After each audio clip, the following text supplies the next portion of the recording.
Pemirsa, minat generasi Z khususnya di Bali untuk menjadi seorang guru dinilai masih rendah. Hal ini tentu menjadi pertanyaan dari sejumlah akademisi yang mana Bali sampai saat ini masih kekurangan tenaga guru.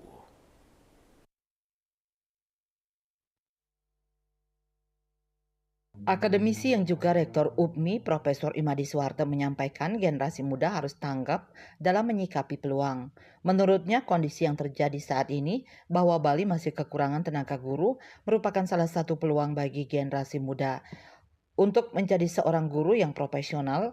Setelah menjadi sarjana pendidikan harus lanjut ke program pendidikan profesi guru atau PPG selama 1 tahun.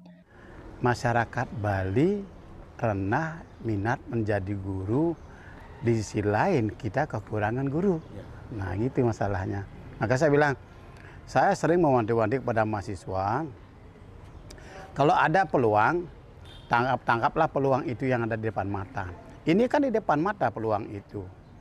Nah sekarang kalau mau jadi guru yang profesional, tentu setelah menjadi sarjana pendidikan, silakan lanjutkan lagi 1 tahun ke PPG. Ya, itu saya sarankan. Memang PPG itu dalam seleksinya itu untuk mendapatkan itu perlu kerja keras. Pihaknya pun mengakui keinginan Gen Z yang serba instan menjadi salah satu faktor minat menjadi seorang guru masih rendah. Andika, Bali TV.